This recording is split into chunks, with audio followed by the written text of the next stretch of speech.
আল্লাহ বলেন, এখন যে নিরাপত্তাহীনতায় পৃথিবীর মানুষেরা ভুগতেছে, নিরাপত্তা দেওয়ার মালিক একচ্ছত্রভাবে চীন। এত আসতে বললেন?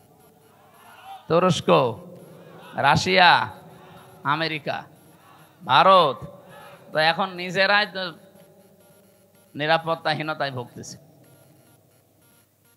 আজকে পাকিস্তানের এক লেফটেন্যান্ট কর্নেল, ওনার বাবা অলরেডি জানিয়ে দিয়েছে পাকিস্তান আর্মির কাছে, আমার ছেলে যুদ্ধের ময়দানে আছে, ওর যদি পেছনে গুলি লাগে তাহলে আমার বাড়িতে নিয়ে আসবেন না, ওর যদি সামনে গুলি লাগে আমার বাড়িতে নিয়ে আসবেন, আমার জায়গা ঠিক করা আছে, কবর দিয়ে দেব। ঠিক লাশ নিয়ে এসেছে আজকে। লাশ নিয়ে আসার পরে দেখে পেছনে একটা গুলিও লাগে নাই, সামনে গুলি লেগেছে 22টা। যাদের ইমান এই পর্যায়ে অলরেডি পৌঁছিয়ে গেছে তাদেরকে হারানো অত সম্ভব সহজ না। এমনি দাদার ভয় লেগে যাচ্ছে, দাদা পাগল হয়ে যাবে আর কিছুদিন যাক। একটা দেশের সাথে দাদার মিল নেই। আমি কতগুলো দেশ ঘুরে আসলাম আশপাশে, শ্রীলঙ্কার সাথে ওদের মিল নেই, মালদ্বীপের সাথে মিল নেই, থাইল্যান্ডের সাথে মিল নেই, না ওই যে আফগানিস্তানের সাথে একটা বর্ডার আছে, মিল নেই। পাকিস্তানের সাথে তো দা কুমড়ার সম্পর্ক, এরপরে ভুটানের সাথে মিল নেই, মায়ানমারের সাথে মিল নেই। আমাদের সাথে মিল ছিল, বুবু ছিল, বুবু নেই, মিল নেই। যাক, বুবু যখন চলে গেছে, এতদিন যারা বলতো আমাদের স্বামী স্ত্রীর সম্পর্ক, আপনারা ওখানেই থাকেন, কিন্তু দোলা ভাইয়ের সম্পর্ক আমরা মানি না। বুবু মানি, দোলা ভাই মানি, কারণ দোলা ভাইয়ের তো মুসলমানি দেওয়া লাগবে। এটাকে আমি বানালাম না।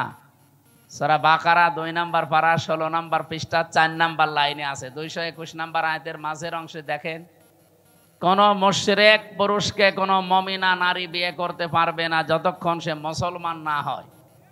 দাদা তো এখনো মুসলমান হয়েছে, তার সাথে আপনি এতদিন মিথ্যা কথা বলেছেন জাতির লোকের কাছে যে আমাদের স্বামী স্ত্রীর সম্পর্ক হয় কি করে। দাদা হচ্ছে ফুল হাতা আর আমরা হাফ হাতা। আমরা হাফ হাতা না, এখানে কয়েকটা হয়তো ফুল হাতা থাকতেও পারে, ওই যে ছোট ছোট বাচ্চা যারা। সুতরাং আমাদের সাথে যদি এখন আত্মীয়তা করাই লাগে, দাদার এই বুড়ো বয়সে মুসলমানি দেওয়া লাগবে। আর আপনি এই বয়সে হাজাম পাবেন কোথায়? কি কথা বলছেন এখানে? হাজাম কোথায় পাবেন? বুড়ো হাজাম নিয়ে যান, ও ছাতা দেখা যাচ্ছে আগা কাটতে যে গুড়া খেটে ফেলিছে। জীবনের মতো দাদার মুসলমানের শখ মিটে যাবে। এই জন্য ওনার সাথে বিয়ে করা যেহেতু জায়েজ নেই, বউ একটু সাবধানে থাকবেন, কারণ ওই গরুর মদ খাওয়া লোক তো, ওদের তো চরিত্র ঠিক নেই। হ্যাঁ, কথা বলেন না কেন? চরিত্র ঠিক আছে? তাহলে বউ কই? এখানে কে যেন গান বেজেছিল, মদের বউ নাই, বাকিটা আর বললাম না, আমার নিজের মেয়ের ওপর পড়বে না, থাক। সম্মানিত ভাইরা, আমরা নিরাপত্তার জন্য যাদের কাছেই বলি না কেন, কেউ নিরাপত্তা দেওয়ার মালিক না। নিরাপত্তা দিতে পারে শুধুমাত্র আমাদের মালিক কে? আল্লাহ আয়াতের ভেতরে 2টা কথা দিয়েছেন, আল্লাযীনা আমানু, যারা ঈমান আনে, ওয়ালাম ইয়ালবিসু ঈমানাহুম বিজুলমিন, এবং তাদের ঈমানের সাথে যারা শিরিক এবং জুলুম মিশ্রণ করে না। এখানে জুলুম মানে শিরিক। সুতরাং আমরা যদি নিরাপত্তা আল্লাহর কাছ থেকে পেতে যাই, আমাদের ঈমান যাই আছে, ঈমানের সাথে যেন কোনো শিরিক, কোনো জুলুম মিশ্রণ না হয়। কে কথা বলেন? কথা বলেন। আল্লাহ পাক বলেন, এ পর্যন্ত বলে আমি শেষ করে দেইনি, এর পরেরটা বলার জন্য আমি এ পর্যন্ত বক্তব্য দিলাম। আল্লাযীনা আমানু ওয়া লাম ইয়ালবিসু ঈমানাহুম বিজুলমিন উলাইকা লাহুমুল আমন। নিজে এইভাবে মনে হচ্ছে কুদরতির আঙ্গুল দেখিয়ে বলছে, এই মানুষগুলোই নিরাপত্তার হকদার। এরাই নিরাপত্তার হকদার যারা তাদের ঈমানের সাথে জুলুম এবং শিরিককে মিশ্রণ করে না। ও বাংলার মানুষেরা একটু খেয়াল করে দেখেন তো, আপনি কি আল্লাহর পক্ষ থেকে এখনো নিরাপত্তা পেয়েছেন? আপনার ঈমান কি শিরিক মুক্ত? না। এখন যদি বলেন শিরিক কি, আপনি এই কথা আগে ক্লিয়ার করেন। পরা কোরআন শরীফ থেকে আমি শিরিকের যে শ্রেণী বিন্যাস পেয়েছি, শিরিক বিল জাত, শিরিক বিল সিফাত, শিরিক বিল ইখতিয়ারা, শিরিক বিল হুকুক, 120 প্রকার এভাবে সিরিয়াল করা আছে তাফসিরে। এক কথায় জবাব দিচ্ছি, সব বাদ দিয়ে দিলাম। আল্লাহ যেটা পারে ওইটা অন্য কেউ পারে, এই বিশ্বাস করার নাম শিরিক। কথা বোঝা গেছে না? আল্লাহ যেটা পারে ওইটা অন্য কেউ, বলেন বলেন। এই বাংলাদেশে বহু মানুষের মুসলমান নামের আগে মোহাম্মদ লেখে, নামের শেষে হোসাইন লেখে, কিন্তু মাঝখানের শব্দটা যাই হোক না কেন, ঈমান থাকার জন্য যেটা দরকার ওইটা তার ভেতরে পাওয়া যায় না। আল্লাহ নিজে জানিয়ে দিলেন যে আমি যেটা পারি ওটা অন্য কেউ পারে না। কেউ যদি মনে করে না যে অন্য কেউ পারে, সে আর মুসলমান নেই, সে মুশরিক।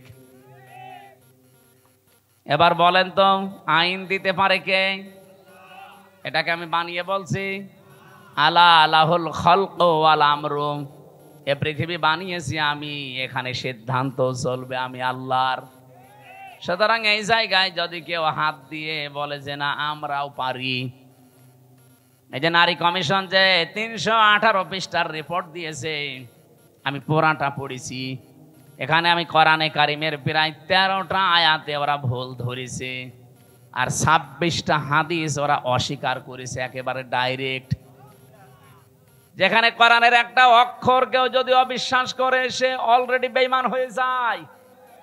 আর পুরাপুরি 13টা আয়াতই ওরা মানে না।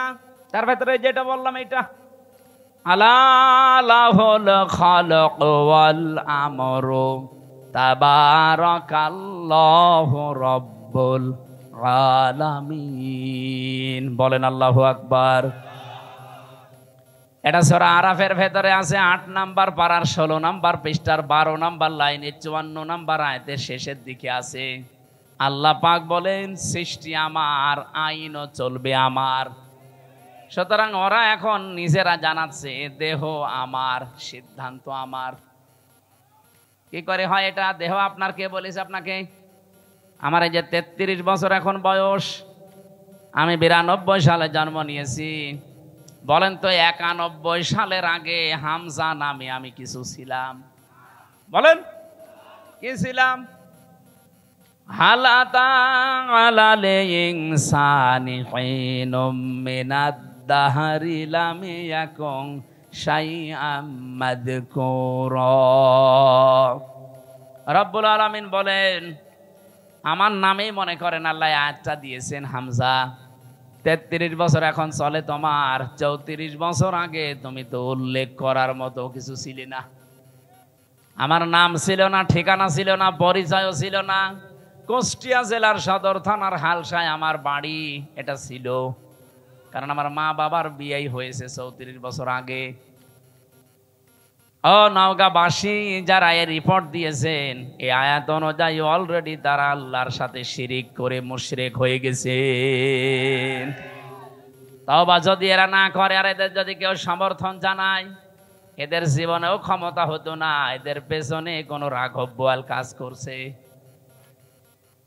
আপনি কি বাস্তবতা বোঝেন? ভারতে কোরআনের 26টা আয়াতের বিপক্ষে ওরা কেস দিয়েছে কোর্টে।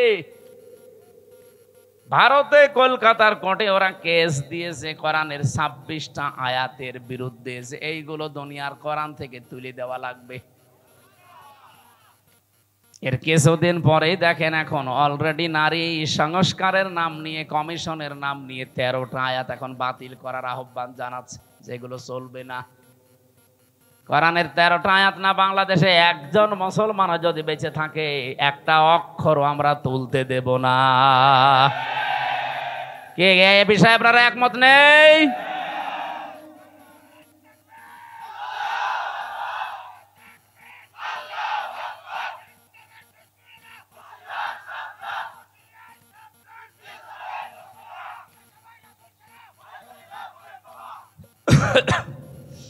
নওগাঁবাসী, আমি আবার বলছি, ঈমান যতটুকু আছে এটা আপনি নির্ভেজাল করবেন, আমি আবার বলছি, বারবার রিপিট করতাম না। নবীজিও মাঝে মাঝে গুরুত্বপূর্ণ কথা হলে 3 বার বলতেন, আর যেটার কোনো গুরুত্ব নেই তিনি জীবনে একবারও বলেননি।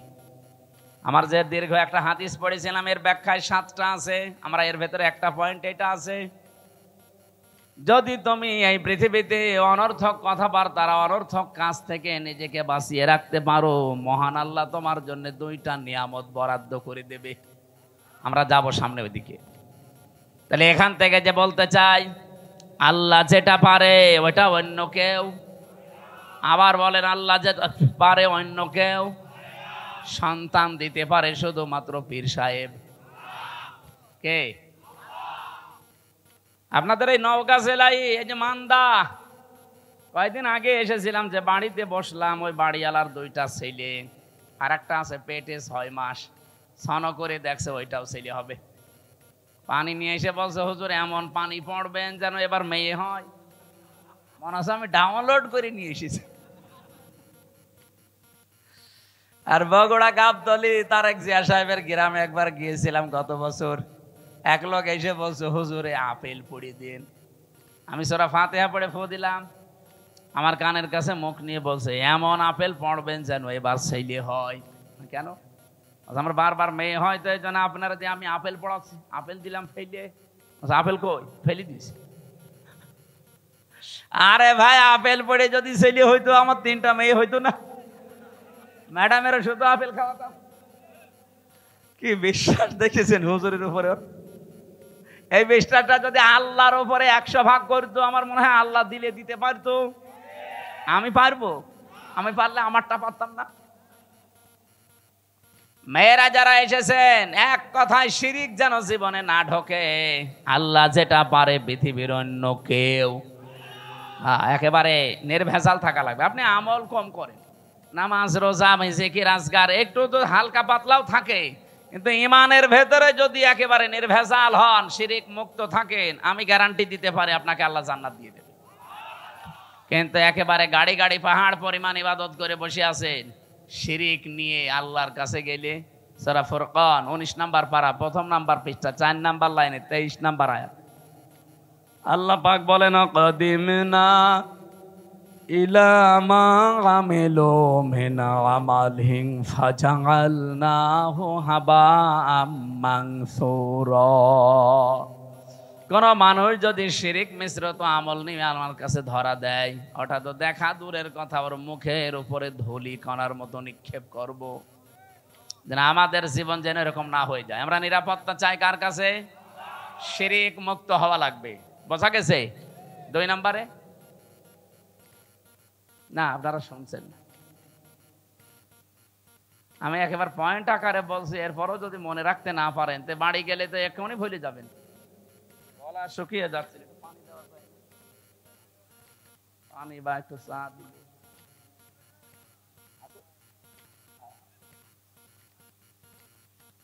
ফ্যান বন্ধ হয়ে গেল।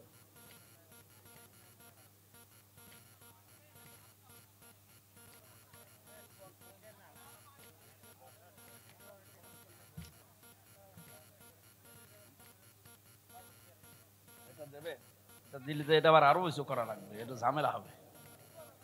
এটা দিলে আমার টাইম নিতে দিলে একটু ভালো, টাইম নিতে দিলে, টাইম নিতে দিলে আমার একটু পাস আর নিতে লাগবে, হ্যাঁ আমার চাপ লাগবে আরো। সুবহানাল্লাহ। এখানে একটু বেশি নড়াচড়া হয়, কি সমস্যা কি? হ্যাঁ, এখানে বসে পড়ে।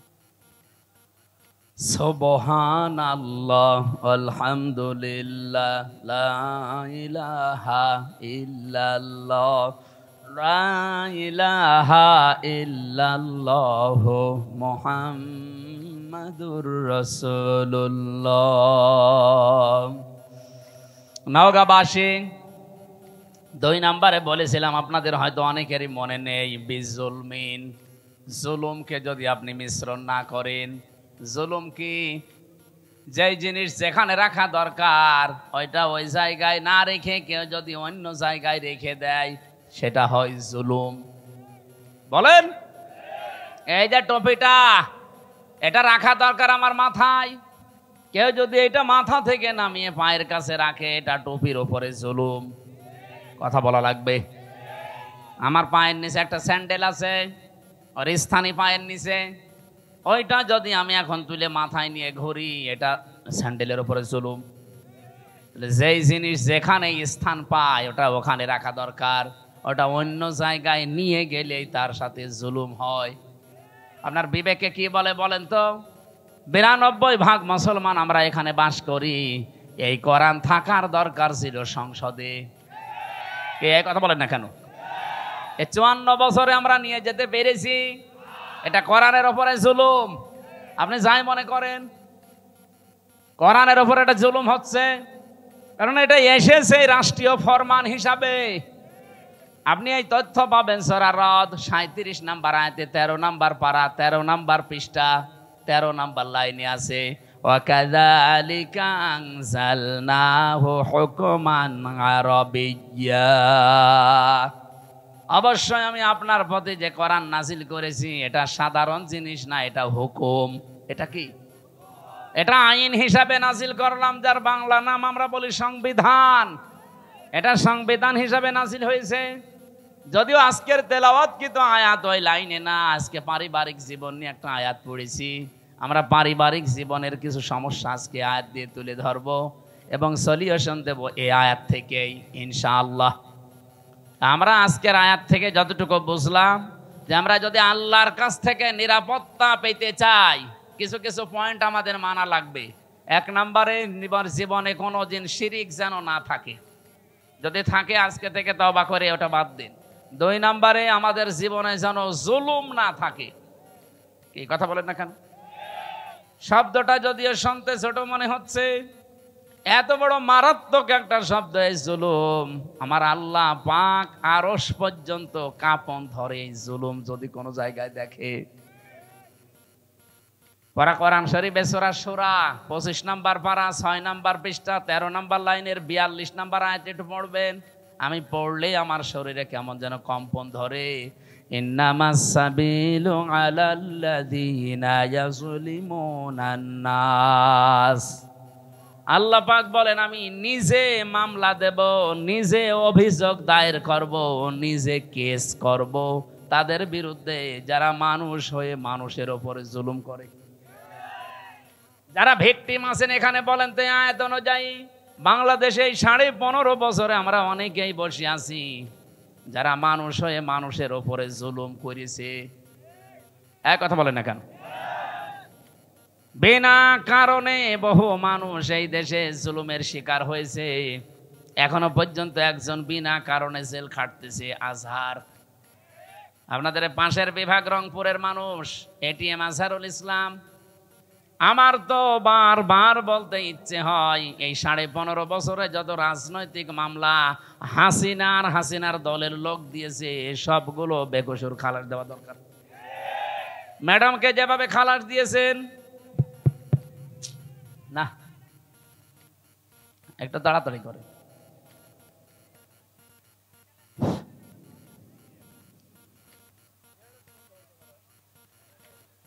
সুবহানাল্লাহ আলহামদুলিল্লাহ লা ইলাহা ইল্লাল্লাহ। সুবহানাল্লাহ আলহামদুলিল্লাহ লা ইলাহা ইল্লাল্লাহ। লা ইলাহা ইল্লাল্লাহ মুহাম্মাদুর রাসূলুল্লাহ।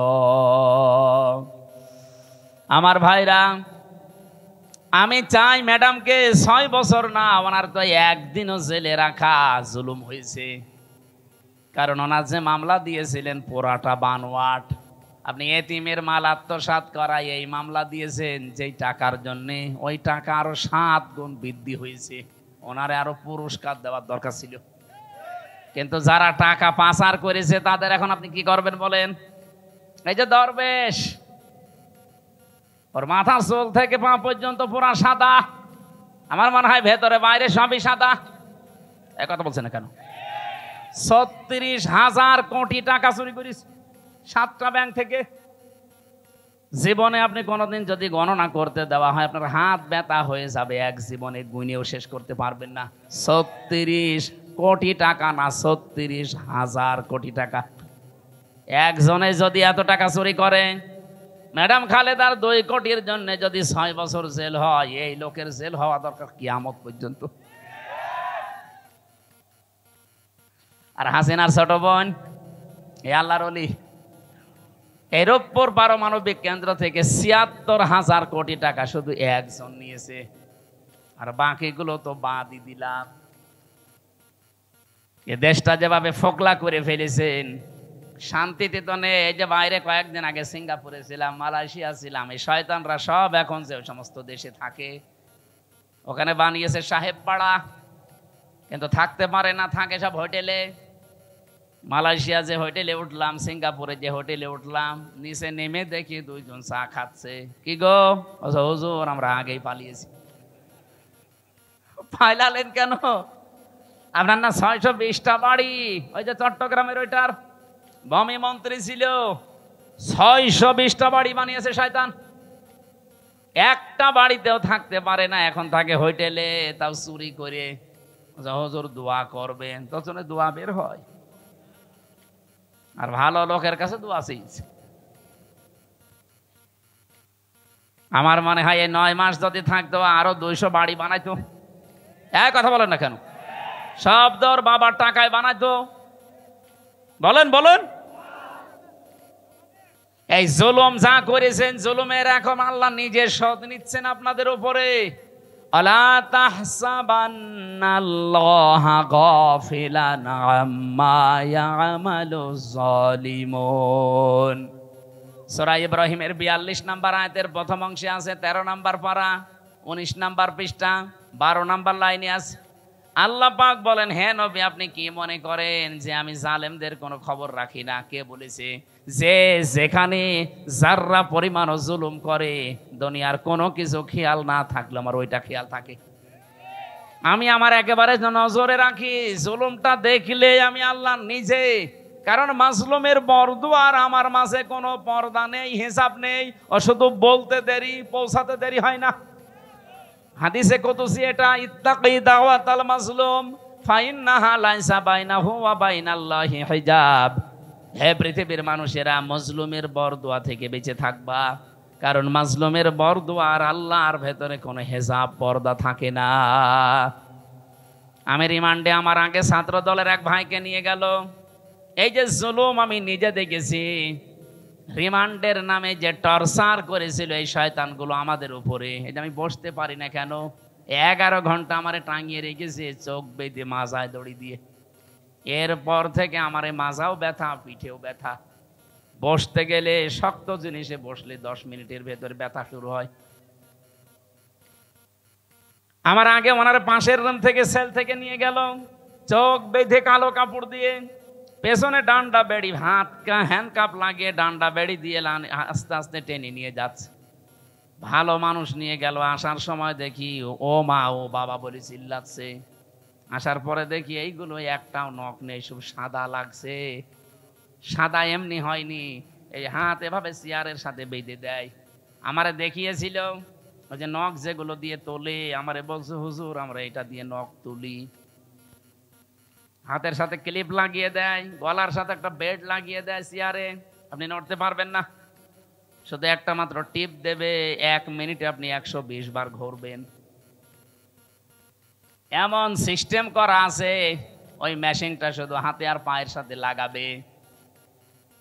এগুলো জেলা থানা শহরে না, এগুলো পাওয়া যায় বিভাগীয় শহরে, এবং বিশেষ করে কাউন্টার টেররিজমে ডিবি অফিসের নিচতলায় মাটির নিচে যে ঘর আছে, আপনার বিশ্বাস যদি এখন মনে হয় নেই, এগুলো আমি নিজে দেখেছি রিমান্ডে থাকাকালীন। একটা শুধু টিপ মারে, এক টিপে আপনার নখ যতগুলো আছে সব খসে চলে আসে। আরে ভাই, নখ খসে গেলে ছেড়ে দে না, ওর উপর আবার লবণ ছিটিয়ে দেয়। ছাত্র দলের ওই ভাইয়ের এই যে নখগুলো যে সাদা সাদা এমনি না, নখ তুলে নেওয়ার পরে ওর উপরে ওই মোল্লা সল্ট, সাদা ধবধবে লবণ, ওটা ছিটিয়ে দিয়েছে, তখন সাদা লাগছে। এই জন্যই তো এরকম চিৎকার মারছিল। আমার যে অফিসার নিয়েছিল সঞ্জয় দত্ত হিন্দু, এ বেটা বলছিল আমি নিজে শিবিরের যে সাবেক কেন্দ্রীয় সভাপতি দেলাওয়ার, এই ঠাকুরগাঁও বাড়ি, ওরে আমরা ফুটবলের মতো লাথিয়েছি, ওর হাতের পায়ের নখ সব তুলে নিয়েছে। এই যে জুলুম গুলো যারা করেছিলেন, মানুষ জুলুম করে একটা টার্গেট নিয়ে। আমি আয়াতের তাফসিরে একটা ঘটনা পড়েছি, সাদ্দাত বাদশাহ, এর নাম শোনেননি? এই লোকটা, তার স্বপ্ন সাদ ছিল আমি দুনিয়ায় জান্নাত বানিয়ে নিজে উদ্বোধন করব, কিন্তু তার এই পেছনে আমি পড়ে দেখেছি তাফসিরে তাবারির ভেতরে আছে, আল্লাহ তার এই স্বপ্ন সাদ পূরণ করতে দেয়নি শুধু একটা মহিলার বর দেওয়ার কারণে। ওই জামানার নবী যিনি ছিলেন হযরত হুদ আলাইহিস সালাম, তার কাছে জিজ্ঞাসা করে করেও জান্নাত বানিয়েছিল যে তোমার আল্লাহর বানানো জান্নাত আমার লাগবে না, আমি নিজে বানাবো। এখান থেকে একটা শিক্ষা আমি নিয়ে এসেছি, ভালো করে খেয়াল করবেন। 20 বছর ধরে ওর জান্নাত বানাচ্ছে, 22,000 শ্রমিক কাজে লাগিয়েছে, এলাকায় যত স্বর্ণ রূপা পাওয়া যায় সব নিয়ে আসতেছে বিভিন্ন জায়গা থেকে, পেয়াদাদেরকে পাঠিয়ে দেয়, যাও যেখানে যা সোনা রূপা পাও নিয়ে আসো, আমার জান্নাত বানাতে হবে। একটা মহিলা বিধবা, তার মা বাবা নেই, ইয়েতিম, বিয়ে হওয়ার কয়েকদিন পরে স্বামী মারা গেছে, তার কাছে স্বামীর দেওয়া 1 টুকরা স্বর্ণ ছিল, ও যে বলছে ওইটা দেওয়া লাগবে, বাদশার স্বপ্ন পূরণ করতে হবে। মেয়েটা বলেছে আমার এই শেষ সম্বল, এটা নেবেন না। বারবার নিষেধ করার পরও শোনে নাই, না বাদশার স্বপ্ন সাদ, এ পূরণ করাই লাগবে। জোর করে যখন কেড়ে নিতে গেছে, মেয়েটা মাটির ভেতরে গড়াগড়ি দিয়ে কেঁদেছিল। তাফসিরে ফিজিল কি তাবারির মুফাসসির লিখেছেন, ওই দিন সঙ্গে সঙ্গে মেয়েটা বর্দ দিয়েছে, এই মাজলুম অবস্থায় আল্লাহ আমার জীবনের শেষ সম্বলটুকু যে কেড়ে নিল, তাকে তুমি স্বপ্ন পূরণ করতে দিও না। এ দোয়াটা কবুল হয়ে গেছে। এই লোকটা জান্নাত যেদিন উদ্বোধন হবে, এত সিকিউরিটি দেওয়া, একটা পিপিলিকা আসার মতো কায়দা নিয়ে এত সিকিউরিটি দেওয়া, হঠাৎ জান্নাতের মেন গেটে যাবার পরে দেখে একটা ফকির বসা, জিজ্ঞাসা করছে এখানে আসলে কি করে? ফকির ওখান থেকে বলে, বাদশাহ ঘোড়ার পিঠ থেকে একটু কানটা কাত করেন, আমার কিছু কথা আছে। বলে পরে না, এখনই বলবো। এখনই বলবো মানে কে তুমি? এত গরমে কথা বলো। ওপর থেকে যখন মাথাটা নিচের দিকে একটু দেওয়ার সিস্টেম ছিল, কান যেহেতু দিয়েছে, কানের কাছে মুখ নিয়ে বলে আমি দুনিয়ার সাধারণ ফকির না, আমি ফেরেশতা আজরাইল। আল্লাহ আমাকে পাঠিয়েছেন এই মুহূর্তে তোমার জান কবজ করার জন্য। আমি হাদিস পড়তে গিয়ে তাফসিরে পেয়েছি, পৃথিবীতে আজরাইল আলাইহিস সালাম মাত্র 2 বার কেঁদেছিলেন। যেই দিন থেকে উনি জান কবজ করা আরম্ভ করেছেন, ওই দিন থেকে শুধু আজ পর্যন্ত তিনি 2 বার কেঁদেছিলেন, তাছাড়া আজ পর্যন্ত তিনি কাঁদেননি। একবার এই সাদ্দাত নামে লোকটা যেদিন জন্ম নেয় সমুদ্রের ভেতরে, ওর মাকে ওই দিন হত্যা জান কবজ করেছিল ওই আজরাইল, পানির ভেতরে কাঠের ওপরে ভাসছিল এই ছেলেটা। আল্লাহ বলেছেন যাও মেয়েটাকে তুলে নিয়ে আসো। ওই দিন আজরাইল কেঁদে ফেলেছিল। আপনি চিন্তা করেন তো কি সিচুয়েশন ছিল যে আজরাইল পর্যন্ত কেঁদে ফেলেছে। আর একদিন কেঁদেছিল যেদিন এই জান্নাত উদ্বোধন করবে এই সেই সাদ্দাত। এর বিশাল জীবনী লিখা আছে। আমার ঘটনা বলা উদ্দেশ্য না, আমার এখানে শিক্ষা দেওয়ার একটা উদ্দেশ্য। যেই দিন তিনি জান্নাত উদ্বোধন করবে, হযরতে আজরাইল বললেন না আমি আর সময় দিতে পারবো না। ও শেষ পর্যায়ে এটাও বলেছিল, ফেরেশতা আমাকে এতটুকু সময় দাও, আমি শুধু জান্নাতটা উদ্বোধন করে একটা চক্কর দিয়ে এসে আমার জানটা তুমি নিয়ে নিও। ফেরেশতা বলেছে না, আল্লাহর আদেশ, তোমাকে জান্নাত উদ্বোধন করতে দেওয়া হবে না। ইযা জাজালুহুম লা ইস্তাখিরুনা সাআতাও ওয়ালা ইস্তাকদিমুন। আপনারা সুবহানাল্লাহ বলেন, আলহামদুলিল্লাহ বলেন, আল্লাহু আকবার বলেন, যাই বলেন। এই ঘটনাটা কিন্তু একটা ঐতিহাসিক একটা ঘটনা, কিন্তু এর পেছনে যে দলিলগুলো আছে খুব শক্ত না, আমি শিক্ষার জন্য শুধু বলছি।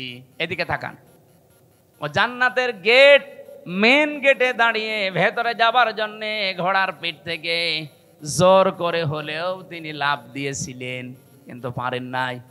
জান্নাতের চৌকাঠ স্পর্শ করার আগেই ঘোড়ার পিঠ থেকে বাইরে পড়ে গেছে।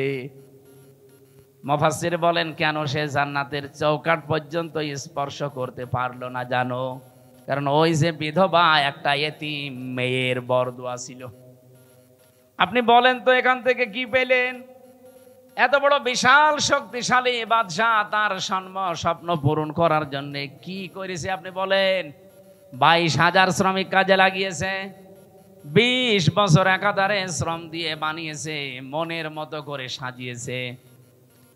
যেদিন উদ্বোধন করবে পারে নাই শুধু একটা মেয়ে লোকের, এতিম অসহায় বিধবা এই মেয়ে লোকটার বরদোয়া লেগেছিল যে আমার শেষ সম্বলটুকু যে কেড়ে নিল তার স্বপ্ন তুমি পূরণ করতে দিও না। আপনি রাগ করলেও এবার বলবো 15.5 বছর যারাই ছিল এরাও তো বিভিন্ন স্বপ্ন নিয়েছিল। হ্যাঁ, কথা বলেন না কেন? কেউ বলেছিল যে 21 সাল হয়ে গেল, 21, তারপরে বলছে না 41 সাল হয়ে গেল, তারপরে বলে না 71 সাল। আমার মনে হয় একেবারে চলে যেত কিয়ামত পর্যন্ত।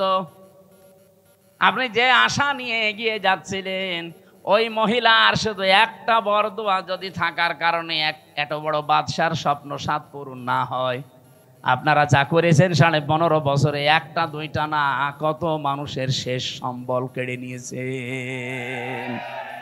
আপনি নিজের থেকে বলেন, সিলেটের ইলিয়াস আলী আজ পর্যন্ত পাওয়া গেল না লোকটারে। কি সম্বল ছিল সিলেটের জন্য? সঠিক কথা বলতো আমি দেখেছি। ভারতের আধিপত্য এই উগ্রপন্থী যারা এদের বিরুদ্ধে বজ্রকণ্ঠ ছিল লোকটার, কিন্তু তাকে আজ পর্যন্ত পাওয়া গেল না। তার পরিবারের তার ছোট্ট মেয়েটা, আমি দেখেছিলাম ওই দিন হাসিনার কাছে যেদিন যায় বলে আমার বাবাকে ফিরিয়ে দেন, কি মায়া কান্না করছিল যে না আমি দেখতেছি, অথচ ওই সময় তারে মেরে ফেলেছে। এত বড় নাটক আপনি করলেন। আমি ওই দিন ওনার চোখে পানি দেখিনি, কিন্তু সান্ত্বনা দেওয়া দেখেছি। আগস্টের 5 তারিখে ওনার চোখে আমি পানি দেখেছি।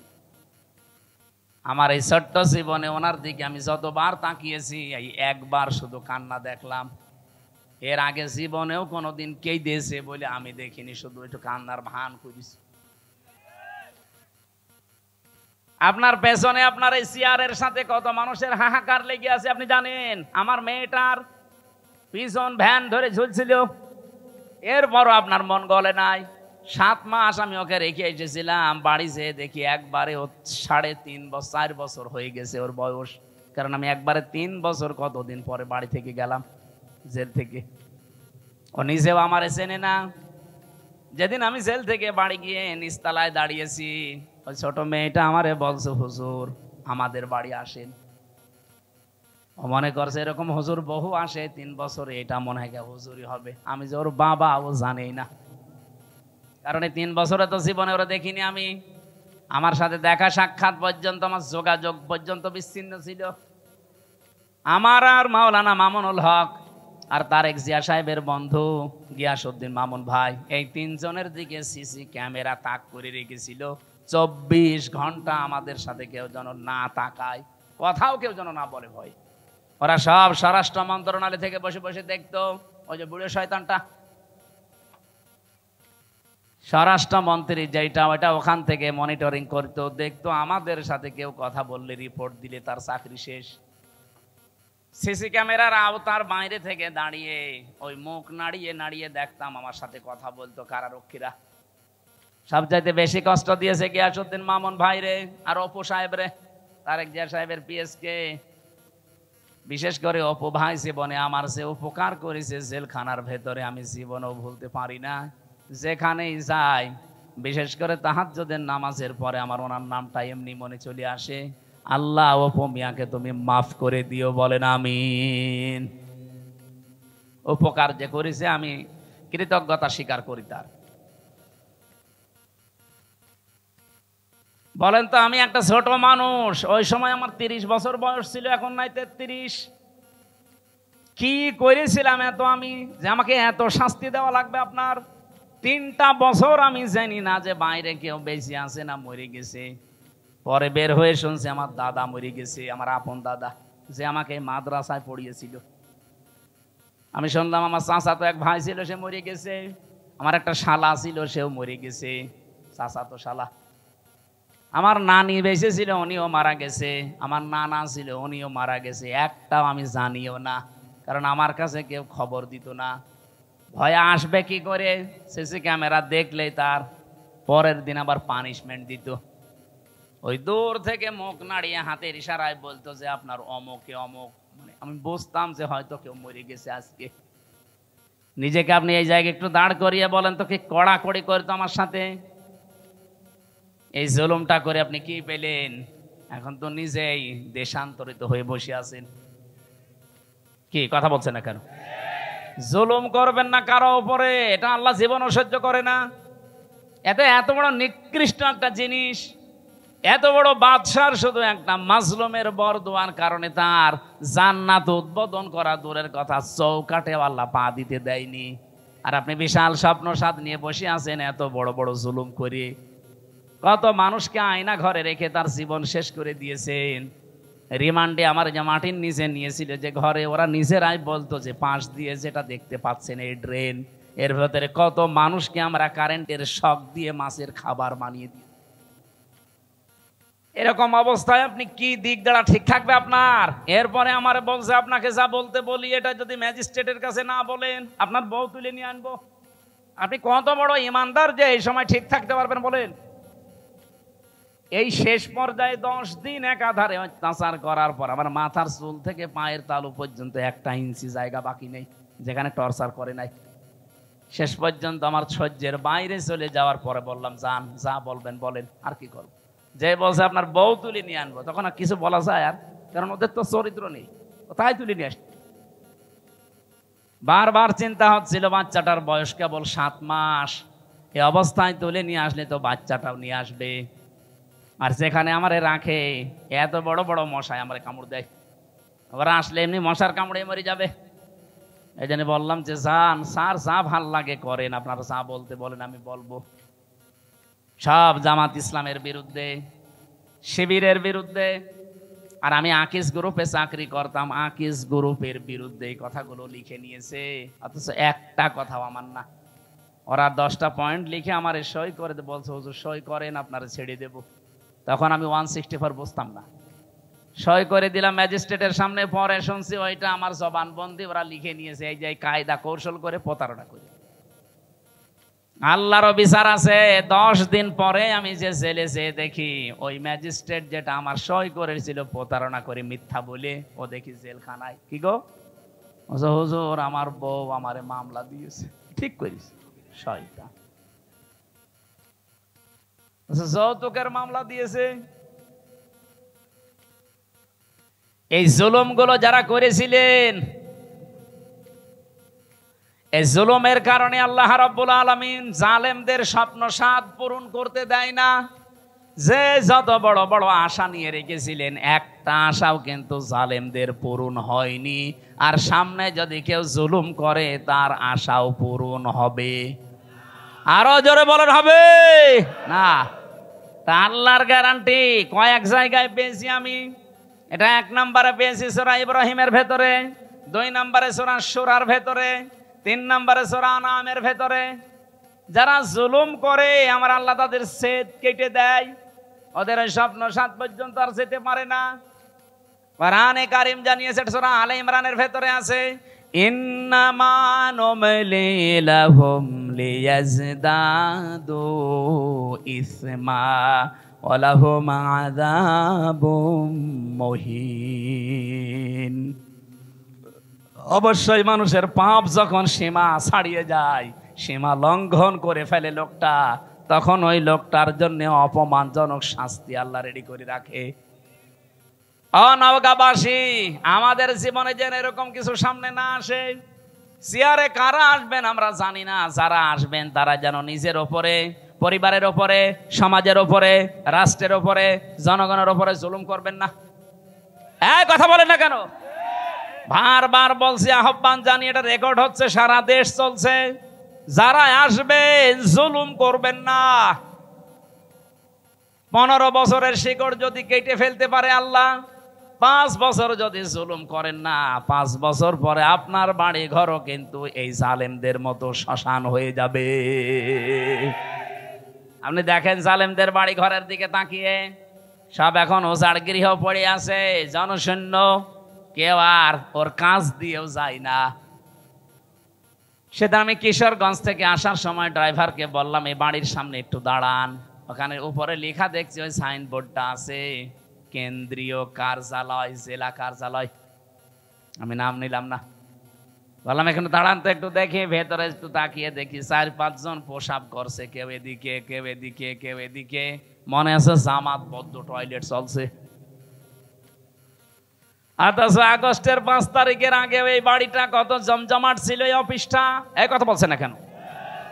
ওর পাশে নাকি টর্চার সেলও বানিয়ে রেখেছিল, ওদের বিরুদ্ধে কেউ গেলে তাকে টর্চার পর্যন্ত করতো ওই জায়গায়। অথচ আজ নীরব হয়ে পড়ে আছে, এখন পায়খানা হয়ে গেছে। আজকে আসার সময় কে যেন বলছিল, কেন্দ্রীয় কার্যালয় যেটা ওই জালেমদের, ওইটাও নাকি এখন টয়লেট হয়ে গেছে। ওটা এখন নাকি জেনার কারখানা। রাতের বেলা গিয়ে নারী পুরুষ ওখানে নাকি অনেকে জেনা করে। বলেন নাউজুবিল্লাহ।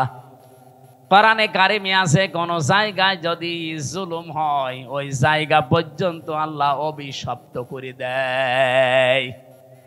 এই জন্য আমরা আবার বলছি, ভাই জীবনে আর যাই করেন যেন জুলুম করবেন না। আল্লাহ রাব্বুল আলামিন এই পৃথিবীতে যত জায়গায় জুলুম করা নিষেধ করেছেন, তার অন্যতম এখানে একটা জায়গা আছে।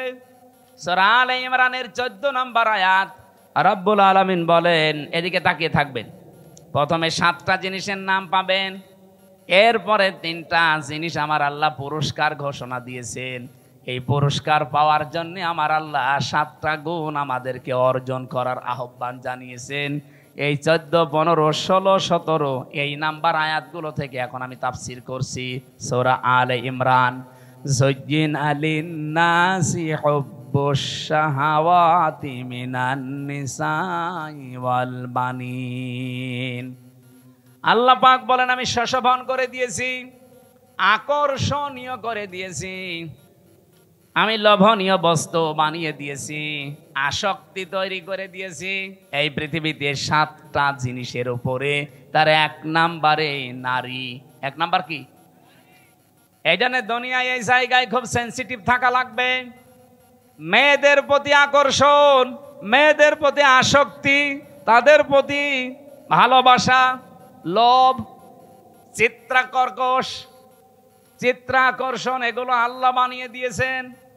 এই জায়গাতে খুব সেন্সিটিভ থাকা লাগবে আমাদের।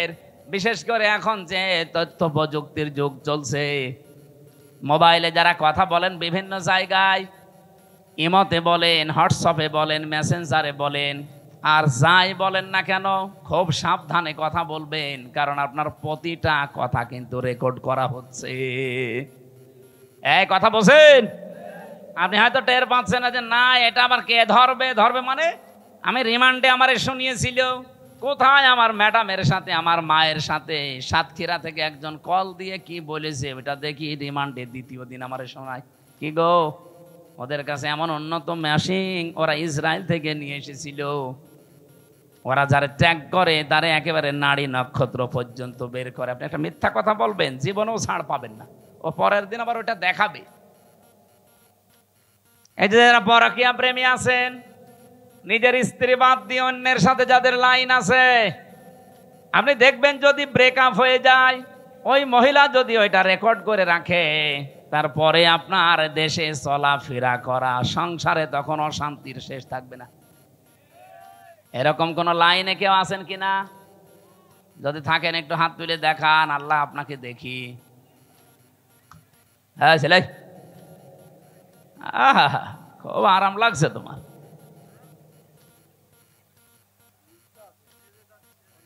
না ধরা খাবেন কিন্তু, দেখলেন না টাকলা মুরাদ মাত্র 6 মিনিট কয় সেকেন্ডের অডিও কল, তাও ফাঁস হয়ে গেছে। ওর মন্ত্রিত্ব শেষ, ওর এমপিগিরি শেষ, দল থেকে বাদ। আর কি অপমান! অত 6 মিনিট কয় সেকেন্ড না, এরকম হাজার হাজার মিনিট আমাদের এখন রেকর্ড হয়ে আছে। আমাদের এগুলো যদি আমার আল্লাহ ফাঁস করে দেয় কি হবে আপনি টের পাচ্ছেন? এগুলো তো আমি পারি না ভাই, এটার জন্য নিয়ে আসতে হবে আলাদা বক্তা নিয়ে আসতে পারেন এগুলোর জন্য।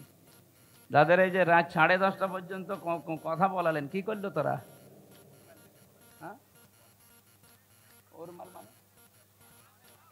ও গামছা। তো এখন আমি আয়াত শুরু করছি, এটা দিলে হবে মানুষ তো।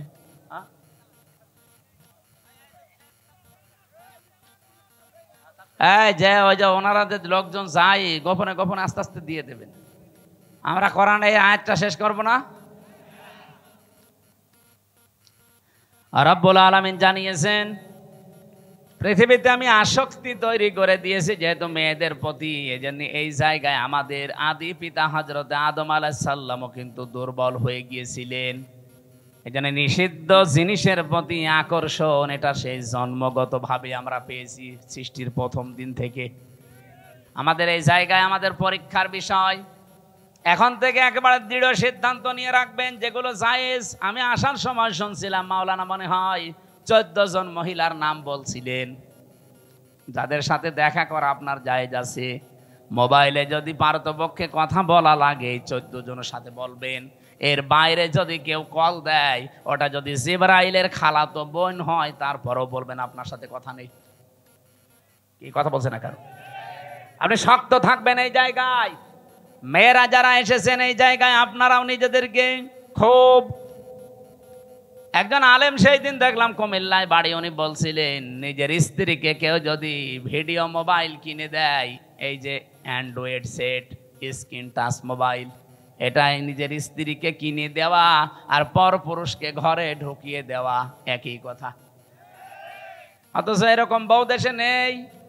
বলেন,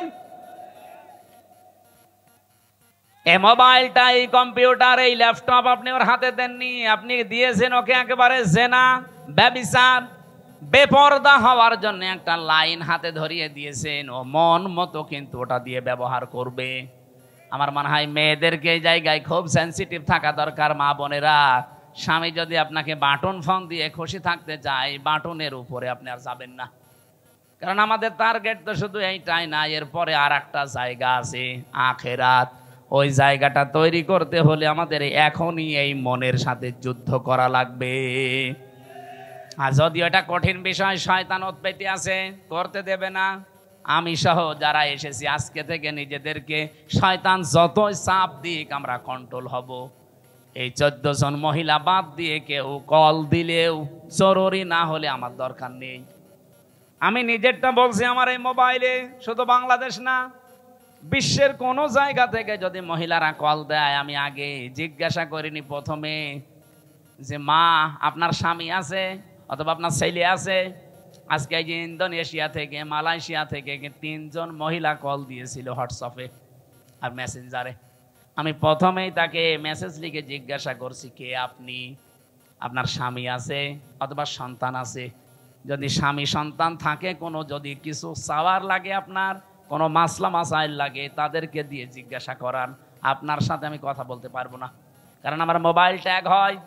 আপনার সাথে আমি কি কথা বলতে যে কি কথা বলবো ওইটা রেকর্ড করে আপনি ছেড়ে দেবেন, তখন মানুষ বলবে হামজা গেল গেল। হ্যাঁ, কথা বলছেন এখন? আমার সাথে তো চোখের মতো লেগে আছে সব। আর খুব জরুরি যদি নাছড় বান্দা হয়, মেসেজ দেয় যে না আমার খুব দরকার, ওই আমার পাশে যে মাওলানা হুসাইন আহমেদ থাকে ওর কাছে বলি যে তুমি বলো যে আমি হামজা বলছি, যা বলার বল। ও মনে করে যে হুজুরই বলছে, যা বলার বলে। ফতোয়া শুধু আমারে জিজ্ঞাসা করে, মাসলা যদি কোরআন হাদিস কেন্দ্রিক হয় বলি যে এইটা এইটা জান। আজকে সকাল 11টায় এসেছে ভারত, বসিরহাট থেকে 2 জন স্বামী আর স্ত্রী। ওরা যদিও বলছিল যে হুজুর বিষয়টা গোপন রাখবেন, আমি শিক্ষার জন্য বলছি। ওই লোকটা তার দ্বিতীয় বউ নিয়ে এসেছে। প্রথম বউটার কাছে অনুমতি নেয়নি, দ্বিতীয় বিয়ে করেছে গোপনে 8 বছর। বিয়ে করে একটা ছেলেও আছে 8 বছরের 4 বছরের, মানে ছেলে সহ বিয়ে করেছে। 4 বছর বয়স ছিল ছেলেটা, আর 8 বছর বিয়ে করেছে। এখন বয়স হয়ে গেছে। নিয়ে আসার পরে বড় বউ রাগ যে না, এই বউ যদি থাকে আমি তোমার ভাত খাবো না, এই বউ ভাত দেওয়াই লাগবে। এটা আমাদের বাংলাদেশ, ভারত, পাকিস্তান এই সমস্ত দেশে একটু সমস্যা।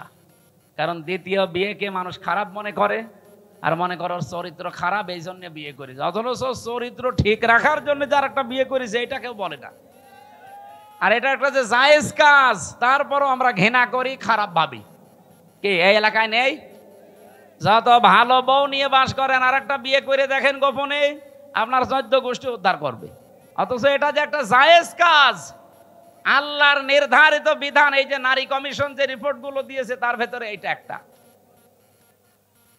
তারা বলছে যারা বিয়ে বিয়ে যে পুরুষেরা একাধিক বিয়ে করে, এটা মহিলাদের প্রতি বৈষম্য। এক মহিলাও 4টে বিয়ে করবে। এক মহিলা 4টা বিয়ে করলে যদি সন্তান হয় কোন বাপের পরিচয় দেবে? এই কথা বলছে না কেন? ওরা যে রিপোর্ট গুলো দিয়েছে একটাও মানুষের রিপোর্ট না, আমার মনে হয় সবগুলো মেয়াদ উত্তীর্ণ গাঁজা খেয়ে রিপোর্ট দিয়েছে। কারণ মেয়াদ আলা গাঁজা খেলে মানুষ এ কথা বলে না। আমার কুষ্টিয়ার লালনের মাজারে তো মানুষ গাঁজা খায় দেখি, ওরা মেয়াদ আলা গাঁজা খায়, এই জন্য ওরা এত বেশি উল্টা পাল্টা বকে না। আর এই মহিলাগুলো সব মেয়াদ উত্তীর্ণ গাঁজা খেয়েছে, এই জন্য কোরআনে কারিমের উপরে হাত দিয়ে তারা ভুল ধরছে। উনি আমারে বলছিল, আমার বউ, ছোট বউটা আমি সাথে করে নিয়ে এসেছি আজকে। আমি বললাম নিচে বসান। ওই যে 2 জন ছিল আমার সাথে। কি মাসলা জিজ্ঞাসা করতে চান বলেন? যেহেতু স্বামী আপনার সাথে আছে অসুবিধা নেই। স্বামীটা বলছে আমার বড় বড় যন্ত্রণায় সহ্য করতে না পেরে আমি শেষ পর্যন্ত আমার এই বউটাকে এক মজলিসে 3 তালাক দিয়েছি। কথা বুঝতেছে? এখন ফতোয়া দেন তো, আমি এই বউকে রাখবো না ছেড়ে দেব? আমি 2টা মত বললাম যে আমার দেশে আবু হানিফা রহমতুল্লাহ আলাইহির মত অনুযায়ী আমরা চলি বেশি, নাকি আমাদের এই উপমহাদেশে অধিকাংশ আমরা আবু হানিফার মত অনুযায়ী চলি বেশি। আমাদের মাযহাব অনুযায়ী নিয়ম হচ্ছে এক জায়গায় এক বৈঠকে 3 তালাক দিলে তালাক হয়ে যাবে।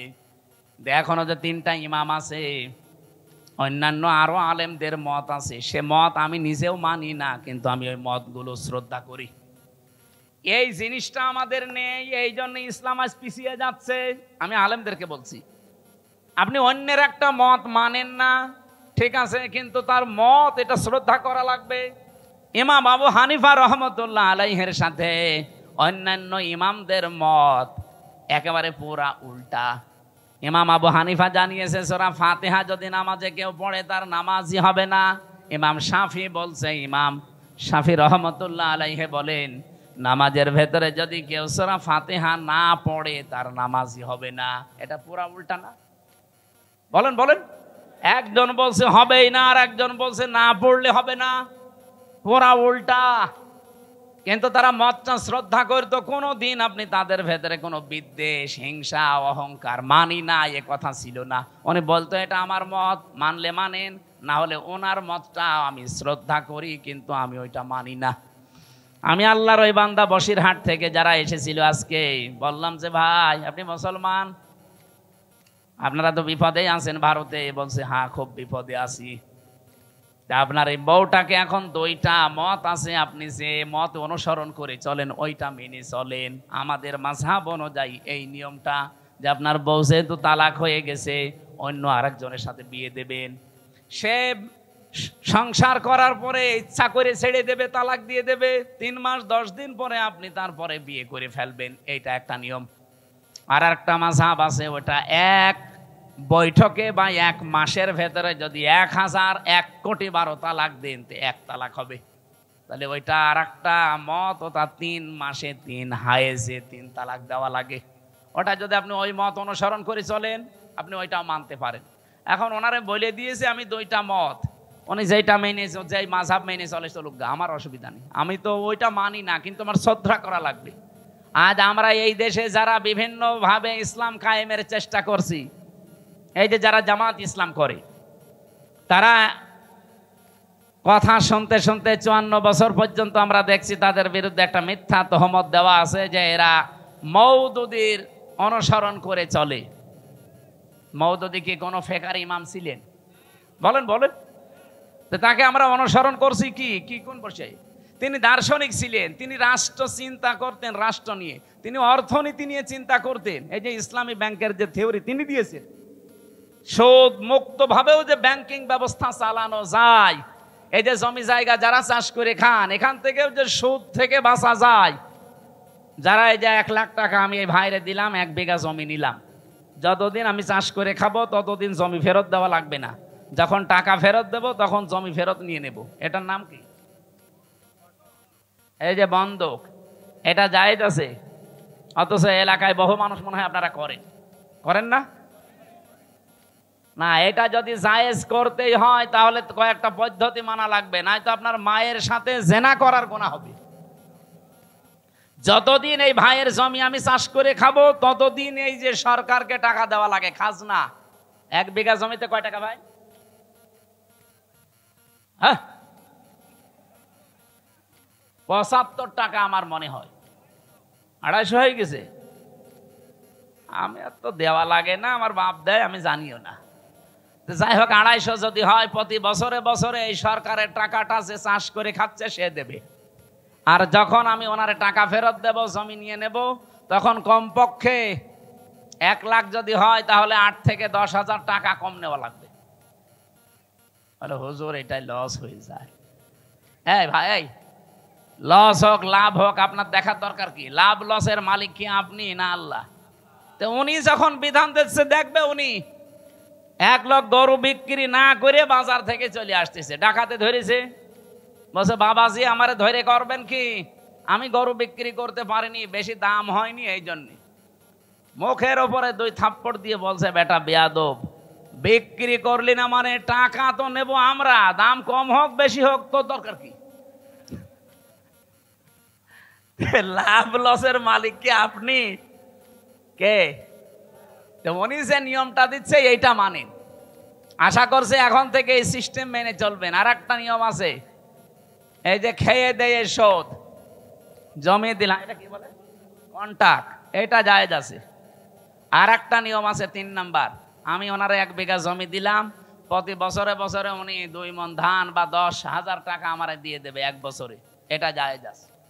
কারণ 1 বছরে 1 বিঘা জমি থেকে অন্তত 10,000 টাকা উপায় করা কোনো ব্যাপার না। এই এলাকায় তো আরো বেশি হওয়ার কথা, 3-4 বার লস হয়। ও, জিনিসপত্রের দাম কমে গেছে এই জন্যে, তাহলে টাকাও কমিয়ে নেবেন। যদি দাম কমে যায় এভাবে, তাহলে টাকাও কমিয়ে দেবেন। আমার ভাইরা, আমি যে কথা বোঝাচ্ছিলাম, সাজ্জেদ আবুল আলা মওদুদী রহমতুল্লাহ আলাইহি, ওনার কাছ থেকে একটা থিওরি হয়তো জামাত ইসলাম নিয়েছে যে রাষ্ট্রে গণতান্ত্রিক পদ্ধতিতে ইসলাম কায়েম করা যায়। পদ্ধতিটা ভুল হতে পারে, সেখান থেকে একটা জিনিস শুধু ওনারা নিয়েছে। অন্যান্য যারা ইসলামী দলে আছে প্রত্যেকে এক একজনের কাছে থিওরিগুলো তারা নিয়েছে।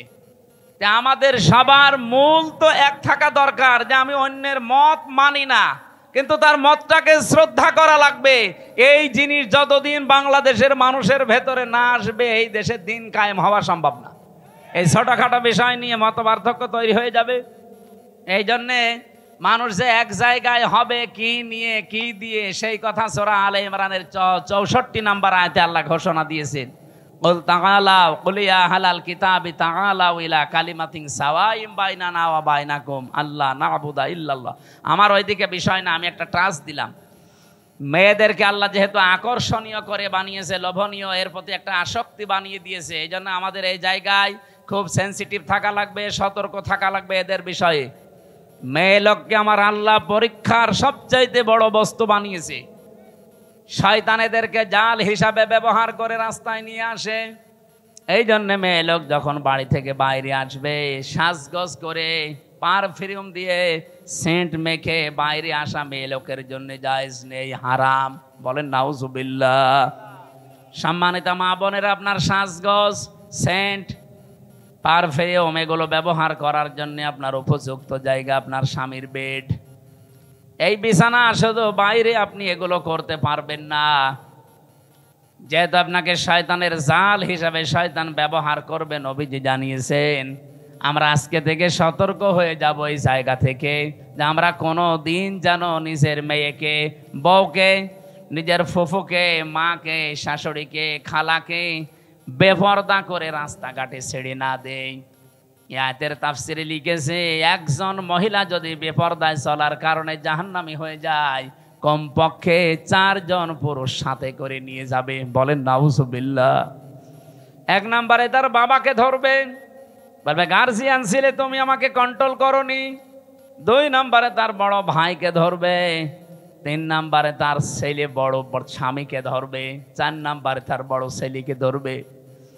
নওগাঁবাসী একটু নিজের দিকে তাকিয়ে বলেন, হয় আপনি কারো বাবা হবেন, নাই কারো বড় ভাই হবেন, নাই কারো স্বামী হবেন, নাই কারো ছেলে হবেন। পর্দার এই বিষয়টা যদি হাসিয়ে খেলিয়ে যদি উড়িয়ে দেন যে আর কি, এতটুকু কি না, এটার জন্য যদি ওই মহিলা দাজ্জুস হয়ে জাহান্নামে যায়, 4 জন নিয়ে গেলে আমরা যে কোনো একজনের ভেতরে পড়ে যাচ্ছি। আল্লাহ আমাদের হেফাজত করুন। মেয়েদেরকে যে মর্যাদা সম্মান পর্দার মাধ্যমে দিয়েছেন, আল্লাহ এটা বজায় রাখার তৌফিক দান করুন। বলেন আমিন। দুনিয়াতে আল্লাহ পাক জানিয়েছেন আমি পরীক্ষার বস্তু আরো কয়েকটা বানিয়েছি, তার নাম্বারে অল বানিন, সন্তানাদি, ছেলে মেয়ে, স্ত্রী পুত্র, এগুলো আমার আল্লাহ আমাদের কাছে পরীক্ষার বস্তু বানিয়েছেন। লোভনীয়, আকর্ষণীয়, ভালোবাসার জিনিস এগুলোর পেছনে ফিরতে যে চলতে যে আমার বিশাল আখিরাতের জীবন যেন আমি নষ্ট করে না ফেলি। সূরা মুনাফিকের ভেতরে আল্লাহ আমাদের জন্য ওয়াজ করেছেন, ইয়া আইয়ুহাল্লাযীনা আমানু লা তুলহিকুম আমওয়ালুকুম ওয়ালা আওলাদুকুম আন যিকিরিল্লাহ ওয়া মান ইয়াফআল যালিকা ফাউলাইকা হুমুল খাসিরুন। ওহে যারা ঈমানের দাবি করো, কখনো তোমাদের সন্তান আদি আর সম্পদ আদি এগুলো যেন আল্লাহর জিকির, আল্লাহর আইন, আল্লাহর বিধান থেকে তোমাদের গাফেল করে না দেয়। যদি এরকম কেউ করে থাকো, আমি আল্লাহ বলছি সে জীবনে ক্ষতিগ্রস্ত হয়ে যাবে। বলেন নাউজুবিল্লাহ। এই ওয়াজটা আমার নিজের জন্যই মনে করেন। আজকে থেকে আমি নিজেই সংশোধন হয়ে চলবো। যত মহব্বতের জিনিস সন্তান হোক, তার পেছনে পড়ে আল্লাহর বিধান নামাজ, তার পেছনে পড়ে আল্লাহর বিধান রোজা, তার পেছনে পড়ে আল্লাহর বিধান যাকাত, এগুলো যেন আমি লঙ্ঘন না করি, নষ্ট না করি। আল্লাহ আমাকে নিজে এবং যারা এখানে শুনছি প্রত্যেককে আমল করার তৌফিক দেন। বলেন আমিন। এরপরে আল্লাহ কোরআনে দিয়েছেন আল কানাতিরিল মুকানতারাতি মিনাজ যাহাবি ওয়াল ফিদ্দাতি ওয়াল খাইলিল মুসাওয়ামাতি ওয়াল আনআমি ওয়াল হারস। এই পৃথিবীতে পঞ্জীবিত সোনা, পঞ্জীবিত রূপা, ব্যবসার মাল এবং ভালো ভালো বাড়ি গাড়ি, শস্য ক্ষেত, এগুলোর প্রতি মহব্বত, ভালোবাসা, আকর্ষণ, আসক্তি আমি আল্লাহ তৈরি করে দিয়েছি। কিন্তু দুনিয়ায় সব এগুলো ভোগের বস্তু। যালিকা মাতাউল হায়াতিদ দুনিয়া আল্লাহু ইনদাহু হুসনুল মাব। আমি আল্লাহর কাছে উত্তম কিছু আছে যেগুলোর খবর এখনো তোমরা জানো না। সে কথাটা জানাতে আল্লাহ এখানে 3টা বৈশিষ্ট্যের কথা আমাদের জানিয়েছেন।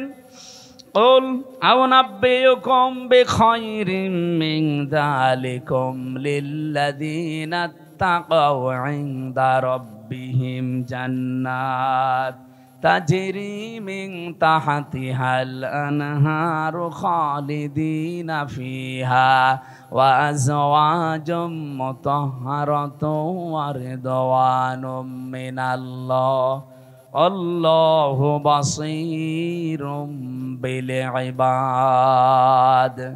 নবী আপনি বলুন, আমি কি তোমাদেরকে এমন উত্তম কিছু বিষয়াদি জানাবো, সেগুলো কি যারা তাকওয়া অবলম্বন করে আল্লাহকে না দেখে ভয় করে চলার নীতি, এগুলো নিয়ে দুনিয়ার জীবন চালাতে থাকবে। চোখ বন্ধ হয়ে গেলে এদের রবের কাছে বাগান তৈরি করা আছে, যার তলদেশ দিয়ে নদী আর নহর প্রবাহমান, চিরকাল সেখানে থাকবে, কেউ তাকে বের করে দেবে না। ওয়াজওয়াজুম মুতাহহারা, পবিত্র স্ত্রী আল্লাহ তাদের জন্য সেখানে রেডি করে রেখেছেন। রিদওয়ানুম মিনাল্লাহ, সবচাইতে বড় বিষয় আল্লাহ নিজে তাদের উপরে সব সময় খুশি থাকবেন। বলেন সুবহানাল্লাহ। আল্লাহু বাসীরুম বিল ইবাদ, আল্লাহ পাক বলেন আমার বান্দাদের প্রতি আমি খুব সূক্ষ্ম দৃষ্টি রেখে চলি। এই জন্য আমাদের প্রতি আমরা যাই করি, ইন্নাল্লাহা খাবীরুম বিমা তা'মালুন, যা করছি সব একজন দেখতে পাচ্ছে। এই দৃঢ়তা, এই বিশ্বাস যত বেশি যার ভেতরে বদ্ধমূল হবে, তৈরি হবে বিশ্বাসটা, ওর জীবন তত পরিচ্ছন্ন হবে। আমি সহ প্রত্যেকের জীবনে আয়াতগুলো আল্লাহ অনুধাবন করে মেনে চলার তৌফিক দিন। আপনাদের অনেক রাত হয়ে গেছে, 12টা বাজে, অনেকে উঠে চলে যাচ্ছেন না। এই অবস্থায় আমি আর কথা বলতে চাচ্ছি না। মেয়েদের জীবনী নিয়ে যে সমস্ত বইগুলো লিখেছিলাম জেলে থাকাকালীন, বাইরে এসে আপনারা যদি পারেন ওগুলো নিয়েছেন গাড়ি থেকে। আল্লাহুম্মা আমিন। লা ইলাহা ইল্লা আনতা সুবহানাক ইন্নী কুনতু মিনাজ জালিমিন। এই মোনাজাত বসে করেন, বসেন, মাথা নিচু করেন, চক্ষু বন্ধ করেন। জীবনের যত অপরাধ আছে সব স্মরণ করবেন। রব্বানা আতিনা ফিদ দুনিয়া হাসানা ওয়া ফিল আখিরাতি হাসানা ওয়া কিনা আযাবান নার ওয়া আদখিলনাল জান্নাতা মা'আল আবরার ইয়া